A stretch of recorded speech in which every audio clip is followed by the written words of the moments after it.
Hi guys, Aceface back with another video for you, and this is the next part in my advanced Tyranid tactics advice from the Hive Mind.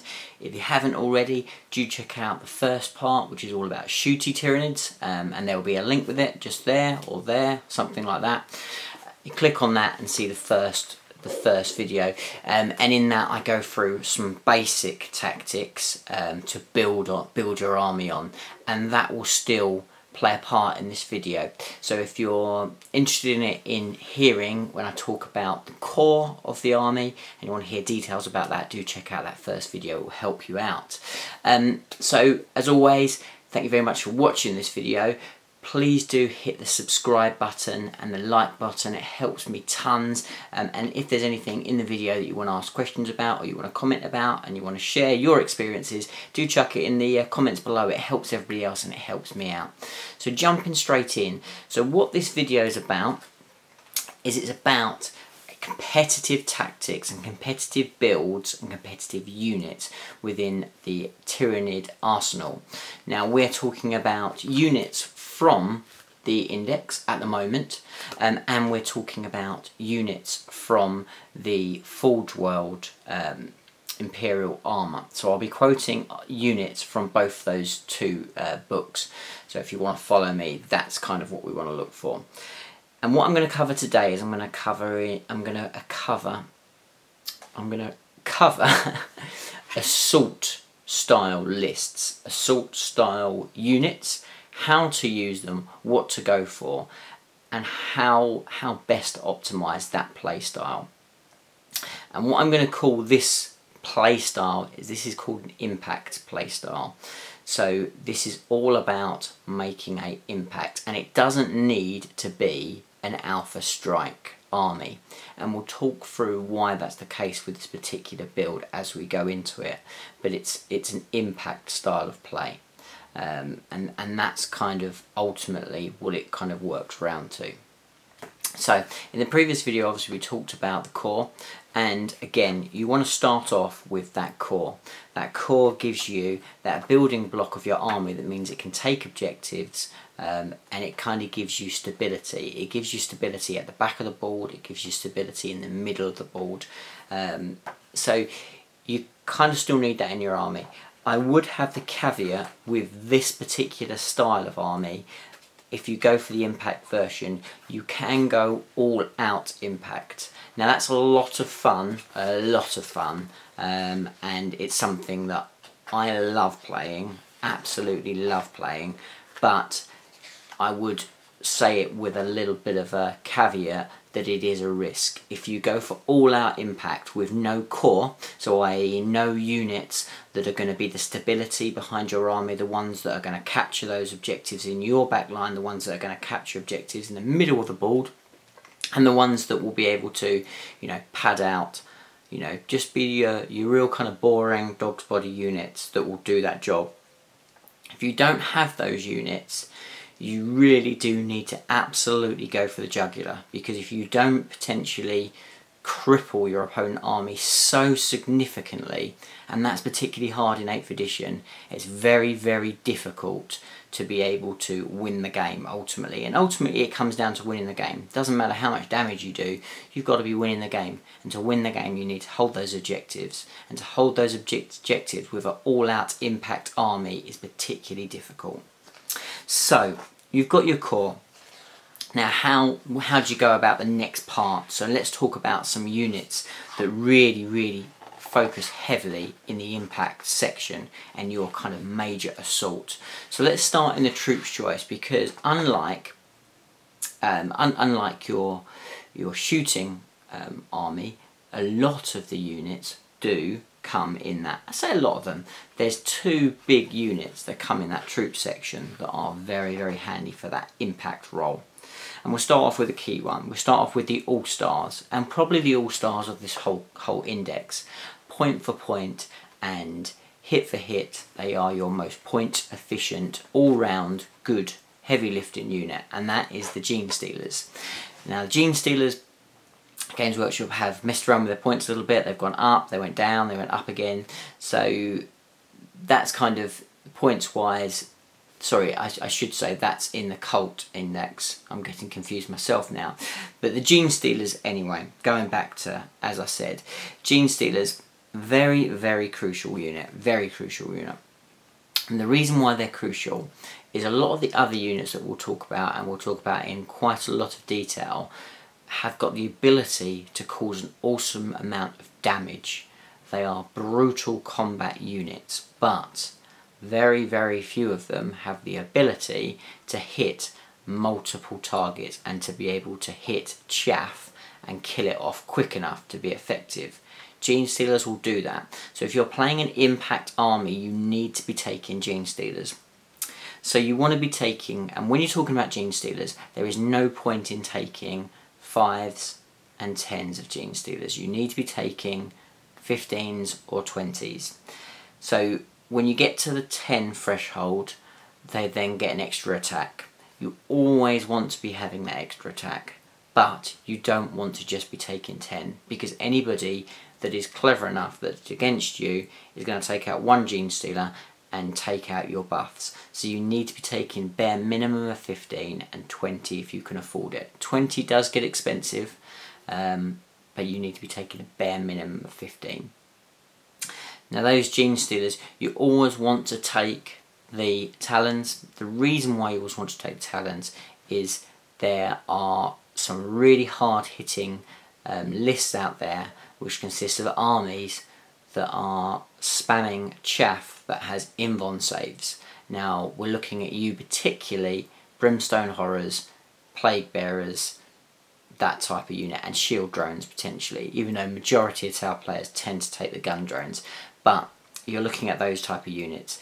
Now by taking the Talons as well as the Rending Claws, which are a free upgrade, so you don't have to pay anything, but just make sure you list them, because and make sure you really, if you're going to play with somebody that's really fussy, most Gene Stealer models don't have the Talons modelled on them. They're generally two Rending Claws, sets of Rending Claws. So you need to kind of make sure your opponent's happy with that. And most people will. You know, the reality is, you know, it's kind of standard. But you need to take those Talons, because those Talons, if you decide to use the Talons rather than the Claws, they will allow you to re-roll ones to hit. And that's incredibly important when you want to get as many attacks in as you can, if your Rending Claws are going to have no effect with that Rend. Because obviously those demons are going to get that invuln save whether it's against the Rend or not. So those Talons are invaluable, and you need to be taking them on your Gene Stealers to make sure that they're kitted out for all targets, not just your big heavy stuff that those Rends are going to be awesome. And you always want to be taking them in 15s to 20s. You don't want to be taking one unit, ideally you want to be taking a couple of units, and this is where, as I said at the beginning of the video, you can go all out impact. So potentially if you wanted to go battalion, and you wanted to really put your points into these Stealers, you could go with more than a couple of units, and you could actually use them as the body and the troops of your army. It's risky because these are very offensive units. They're not really a unit you want to be sitting back and camping on an objective. And they're not a unit that potentially will be around at the end of the game, because they are for that impact role. But you could do it, and it is a lot of fun. It's a lot of fun. The more Gene Stealers, the more fun you will have. So don't be against it, but I'm just warning you that if you want, this is about an optimum build, and an optimum build you want that core. So you're going to take those Gene Stealers. You're going to take in a minimum unit of 15, preferably 20 if you can. Now with those Gene Stealers, you've got to be clever with them. You've got to be very, very clever with them, because actually when you're maxing out those points like that, so you've got on big units, you've got to work out how to deploy them. And there's one really good way of deploying them, which we'll cover in a minute. But if you are going to deploy them in your own deployment zone, they are incredibly quick, incredibly quick, but you want to make sure they are well hidden as best as you possibly can when you start the game, because anybody is going to go after them has half a brain, because they are so vicious, and they are incredibly quick because they can move normally, and then they can run, advance, and then they can still charge. So that's pretty damn quick. That can be viciously quick, and they can be easily touching assault turn 2. and for a poorly deployed army, even potentially with some deployments turn 1. So, and there are ways to almost guarantee turn 1 charge, which again we'll cover in a minute. The other thing before we kind of move on from Gene Stealers is you can take the toxin sacks with them, which is another option. Now the toxin sacks will mean that they'll have exploding 6s, which is really, really good. So it means that you'll be doing double wounds on 6s. That's great because obviously the 6s paired with the fact that they'll be rending against almost every target, that's a lot of damage you're going to do. What I would say is that gets them very, very expensive. So if you're going to do that, even more essential that you have a delivery system for these guys. Do not have toxin sack Gene Stealers running up the board, because they are never going to make it and you've just lost a lot of points. On the whole, I would advise against the toxin sacks. The sort of targets that these guys are going after, you don't need the toxin sacks for, really. Unless you've got a lot of spare points or you're playing a friendly game, toxin sacks are a little bit on the pricey side. Yes, they are crazy good, but they're a little bit on the pricey side. So that's your Gene Stealers. And let me just have a quick sip of tea. Let's go on to the next unit that works very well in an impact army, and that's Hormagaunts. Hormagaunts are a bit of an outsider, a bit of a dark horse. They have a very different role from majority of the units that we will cover in this tactics video. And the reason why is Hormagaunts don't really do much damage. They don't do much damage. What they are is they're a unit that again is very quick, and they're a unit that potentially can disrupt, can hold up, and can give you time to get your hard hitting units in when you need to. And they will cause trouble, they will eventually cause damage, but they're not a hard hitting unit. They're not going to be big damage, but what they are is big impact, because they have to be dealt with. And the trick with Hormagaunts is all around their pile-in, and players will play around this, but you will catch people unaware massively.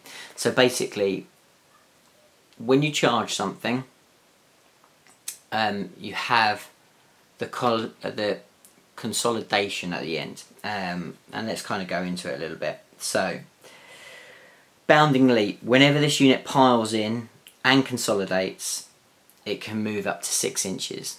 So that's crazy. So what that means is you've got a couple of things here. One, it means you can never charge anyone outside 12 inches, but you can realistically, if you think you're going to get into combat, you can very much get to units that are a lot further away than you think. But bear in mind, you always need to be nominating that as a charged target. So there's that's a bit of a tough one, but where it does come in very, very well is when you consolidate out of that combat 6 inches, because you consolidate out of that combat and then within 1 inch of another enemy, and that becomes very good if you can break through defences. So if you can break through defensive lines, you can consolidate into things like tanks, into powerful units, into real shooty type armies, and you can consolidate into them using that consolidate move, and then they've got an annoyance, because those Hormagaunts probably aren't going to hurt them, but actually they're going to stop them from firing, which is an incredibly good tactic. But people will play against it, people will understand that, which is why I think these guys are potentially not your all-stars, but they can be useful. They're also a troop, so they will be obviously objective secure. They'll be objective secure in the chapter whatever it's called, chapter approved, kind of supplementary thing that Games Workshop are about to release. But they'll also ultimately be a troop's choice in the Tyranid Codex when it comes out. So they're going to be objective secure almost certainly. So Hormagaunts, really good trick there of Hormagaunts and worth using. So don't underestimate them. And again, they're a unit that potentially you can transport, and we'll talk about the transport in a minute. So there's your kind of troops. Now I'm going to kind of then skip back to HQs, and again we're talking competitive here, guys, so what I don't want to do is rule out some really cool units. So I'm not going to rule out the Hive Tyrant. I'm not going to rule out Old One Eye. I'm not going to rule out the Tyranid Prime. But we're going to talk about those impact units within this tactics sections. And when we're talking about that, we're talking about 2 units in particular that are your impact units. And they are the Swarm Lord and the Brood Lord. So let's start off with the Swarm Lord. Now the thing with the Swarm Lord is he is a little bit of an all or nothing. And you really need to take into account this. Do not, when I first got the index, he was pretty much the auto include. He is devastating in combat and it has some real incredible tricks. But, and this is the big but, points for points he is very, very expensive. He's 300 points plus a pod, which you are almost always going to take with him. You are looking at this guy being best part 450 points. That's a huge chunk of your army. Now what he delivers for you is huge, but it is something you need to consider. Now I would say in this impact list you take him, because what he will do is he will guarantee you at least 1 charge, and that for me is worth those points.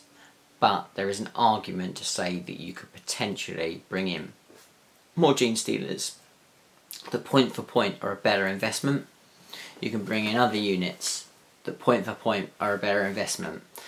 But for what he can do and what he's capable of, if you play him clever and smart, he's an incredible, incredible unit, and one that I would be picking in my lists. So let's talk about the Swarm Lord. So the Swarm Lord himself is the apex predator. He pretty much can take down anyone in combat, including knights, gilliman, what have you. He needs to charge them and he needs to get a bit of luck, there's no doubt about that, but he's capable of it. He dishes out a hell of a lot of pain. The fact that he is always going to be hitting on 2s, and he has a fair few attacks. Starts with 7 at strength 8. Obviously that degrades, but he's still very good. 3 up saves decent. 4 up invuln in combat is incredible, and a 5 up against shooting is not bad as well. Now he has 2 psychic powers. I would always, always, always take Catalyst and take the Horror. Now the reasons why you take those psychic powers, Catalyst you need, because Catalyst, the reality is this guy is going to be in the danger zone. So either himself or his buddies that are close by, you need to make sure that one of those units, the key unit in that particular dangerous assault, is a little bit more survivable. Quite often it's the Gene Stealers, or quite often it's himself, but either way you want that 5 up Catalyst save. Incredibly important to make him that much more survivable. Now obviously that Catalyst is only against every single wound that goes through, so that Catalyst save is going to be very, very important to him. That's going to make sure that makes him that much survivable. Yes, it's only against that secondary save, but it is really, really important. So you want to be taking that. The other power of the 3 that I would always take is I would take the Horror. And the reason why you want to take the Horror is because what you want to do is you want to plan your attacks around. So there will be certain units within this proximity area that you're dropping in on, and we'll talk about that drop in a minute, that you know you're probably going to kill or you're going to tie up. But there may be other units in that proximity that are going to do damage to other units. That's the unit that you then Horror, and that Horror can do a lot of work. One, it's going to make that unit then that much more inefficient when it shoots you back, but also it potentially will be affecting their leadership, which means that they could take more casualties from potential morale shocks at the end of the turn. So that Horror is a real good power. If you think, no, I've got no worries with that, and that might be the case against certain armies, then you've always got Smite, because he can cast 2 powers. So he's a really tricky unit. You can't throw this guy around. He's not a suicide unit. He might well die in a lot of games because you are throwing him into the mixer, but you still need to be careful with when you trigger that, because there's no point in chucking him into a big swarm of guys, because he's just going to get bogged down and you're going to lose him eventually, and that's not worth it. Don't throw him into a knight unless you're sure that you're going to do enough damage to that knight first before he strikes in. So you've got to be very, very careful with him. He is incredibly important to this impact build, but he can go down very, very quickly. So yes, you want to take him in a pod, as you've probably kind of guessed. So the pod is actually very, very important to this tactic, and it's important in a few ways. It's important, one, because it gets him where he wants, but also it's important because he gets him when he wants. And this is something to consider. Now, what you will find when you start playing this impact build is you want to hit everything straight away. You don't actually need to. You can play the game a little bit out. So you can allow them to advance on you, you can allow them to spread to objectives. Sometimes it's not the right call to try and hit them straight away when they're all clustered together and they're properly bubble wrapped, because potentially they will take your impact hit and then they will take you apart. So sometimes it's a cleverer move to play the game a little bit, you know. Potentially your core is deployed out of range of most of their stuff. You're starting to get him to move out of his bubble before you hit him, and hit him hard. And potentially then you can spread him by taking out a big chunk of his army that's on one side of the board, rather than have to focus on his entire army in one big lump. So you've got to be careful with how you do it, and you don't need to necessarily come in first turn. So always bear that in mind. It'll always be circumstantial, and sometimes that first turn will be essential, other times it won't. But don't always just assume that everything's going to drop in straight away. Might not be the case. But the caveat for that is, when you do drop, the idea of this army is that everything drops. Don't just drop one thing, drop the lot, because what you need to do is you need to absolutely put so many threats in their faces that, one, your core then can do its job, score without any trouble at all, and two, you're making them make decisions of what he targets, and what he doesn't target causes damage. So that's where that impact tactic really kind of comes in, and the Swarm Lord is so key to that role. Now, also that he has the Hive Commander ability, which he can use to make something basically move again and charge, which is crazy. And that can be triggered on himself, even when he comes out of a pod. It's been FAQ'd, so I'm sure people will say in the comments, but it's been FAQ'd. He can definitely do that. He can use it on something that has come onto the battlefield that turn and has already counted as moving. If you like, it can do it again. So Gene Stealers, for instance, if they've popped up, absolutely it can be doing it on those as well. And you just have to work out your right target, because occasionally the Swarm Lord might be able to find some cover as he drops in, potentially set himself for a next turn if he's got enough of his other units that are going to do the damage that the enemy's going to have to deal with first. That keeps the Swarm Lord alive. It means that he can go in and do more damage second turn. It's all circumstantial, and you have to play it on the actual game, but there is something around. Don't always necessarily assume that you have to use that ability on the Swarm Lord. There may be better targets. So that's the Swarm Lord. Now we'll go into the Brood Lord. So the Brood Lord is your essential if you're playing Gene Stealers, which I think we've discussed you probably are. And the reason why he is because, one, he is another Synapse creature. He has psychic powers, so he will take Smite, of course, and he will also have one of those Hive Discipline powers as well, so potentially a Catalyst. And never worry about taking more than one Catalyst. Catalyst is such an important power for Tyranids, as it always has been. The last 3 editions it's been important, and nothing's changed there. It's so key that you can sacrifice the other powers, but you need to make sure that whoever dies, you've got a catalyst up your sleeve to use, because you want that power to keep your guys safe. So don't worry the fact that potentially you're not being able to use multiple psychic powers, because you've always got Smite, and that's always an awesome power to potentially ping off a couple of guys here and there. It's a great power. So the catalyst is so important to have up your sleeve. So you almost certainly got catalyst on him. Synapse creature, so he's gonna make sure that those gene stealers potentially are going to be not going anywhere, not taking any extra damage that they need to. But, and here's the big but, the biggest thing is that he then gives +1 to hit to those gene stealers, which then means they are hitting on 2s. And I can't begin to tell you the obvious, of course, but I can't begin to tell you how much more effective he makes those gene stealers. He will make their points go so much further, 100%. He's a character, can't be targeted. He's just so many good things about the Broodlord, and on top of that, he is incredibly powerful on his own. So he will beat things to pieces, and people will underestimate him. It's a small little unit. He actually does just as much damage as most of the big Tyranid beasts. He is a boss in combat. He re-rolls wounds, he's got loads of attacks, always hitting on 2s himself.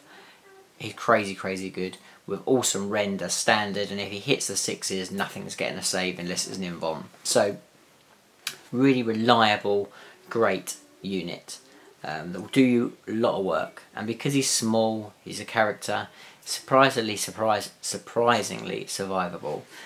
So I would always have one of him. Now the trouble that you'll potentially start to come into is you may not be able to deploy this guy with your gene stealers, because your gene stealers are probably coming up in a different way, and you can't afford to bring that Broodlord up in that same manner.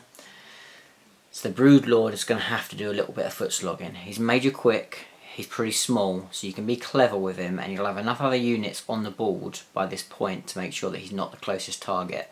But potentially the Broodlord might have to do a bit of sneaky, and he might have to run in last minute and do some buffing, and that's always the only thing with him that can be a bit problematic. But I would never really leave home without him. He's about 160 points, but it's well worth the points. As I said, we're going to quickly scan over the other HQs, because I don't want this video to be too long. But the Tyranid Prime is a very good melee creature, and so is the Hive Tyrant. And the Hive Tyrant with wings is not to be underestimated. He's quite a cheap loadout, going assault based with rending claws. He can do a lot of work. Very reliable unit, again with psychic powers and a bit of an invuln. Not to be underestimated, and will work in an impact list. Personally, he doesn't quite edge these other two, the Swarm Lord or the Broodlord, out. If you're taking the Swarm Lord, you can't afford a Hive Tyrant in there as well. Not really. So, we talked about the troops choices, we talked about the HQs, which are very important. And what we're going to do now is we're going to pop over into our key area of the Tyranid army, which is the heavy support. Now, the heavy support, again, there are lots of good units in this heavy support, and I'm talking about Carnifexes. They're cheap enough to run now, they are decent. I've run the Crusher Carnifex, again, not bad, pretty good against Swarm, not a bad unit to go for. Morlocks, very cheap now, can do that impact job. They don't do enough damage now, to be honest with you, but they do have a role if you take enough of them, because they're cheap enough, so they're not to be underestimated. The Toxicrene, again, Toxicrene is not too shabby, he's okay. And skimming back a little bit into some of the other slots, I will just quickly touch on the Haruspex, because the Haruspex is a beast, but he's too expensive, and ultimately that's what we're talking. We're talking a competitive build now, and the Haruspex is slightly too expensive. The other one to also consider who's not in a heavy slot, is the Dimakaron, or however you want to pronounce it. Lots of people pronounce it differently, or Dave as I prefer to call him. He is very good, very, very good. The problem is he's still not quick enough to get in the game without some sort of transport, and when you put on a pod, he actually then becomes not as efficient as the Trigon, which is where we're coming to now. So the Trigon and the Trigon Prime are absolute beasts in this edition, and incredible units, and work expertly well within this impact style. So they're both basically the same. The big difference is the Trigon Prime is a Synapse creature. His shooting is slightly better. He has more shots. But other than that, they're almost identical. You can take a slightly better tail on a Trigon Prime, but we're talking minor here. Both of these guys, at the points they cost, are incredible. Really good. 12 wounds, only toughness 6, loads of attacks. Awesome, awesome points. Awesome, awesome units. I would be running at least one, if not two, in every impact list. And the reason why is these have two jobs. One, they are combat kings. They are great at dealing with heavy mechanized stuff, big nasty creatures. They'll deal with them pretty well. They do enough damage, they have enough attacks, they're strong enough to do the work they need to. Really, really good units. I would always put, always, in fact, I suppose this is probably one of the most important thing about these two units. Never, ever, ever, ever, ever, I hope I've stressed that enough, don't leave home without adrenal glands.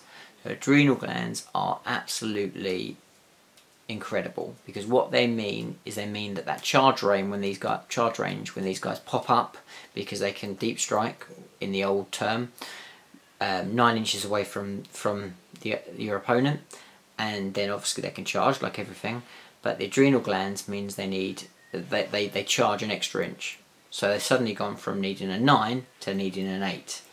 That's pretty cool, and that's always worth the points. Every single time. Never, ever, ever leave home without adrenal glands. I would also put a big argument that you probably need to find the points for the toxin sacs as well, because the exploding 6s for the extra 1 damage is incredible on a Trigon. Whereas on a Gene Stealer, when potentially for them it doesn't matter as much, they're generally hitting chaff or hitting 1 wound, 2 wound creatures potentially, but mainly 1 wound. The Trigon Primes are hitting something big. That extra wound on those 6s is going to be really, really valuable. I can't stress it enough. So Toxin Sacs are a really good add-on for them, 100%. But what these guys do, and both the same, they bring in a tunnel. So the tunnel means that you can bring in a infantry unit, and that's where your Gene Stealers come in. That is where your Hormagaunts come in.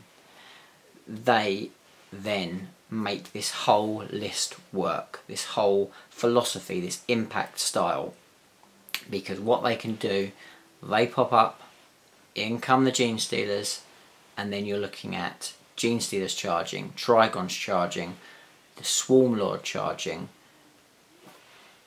number of other units charging.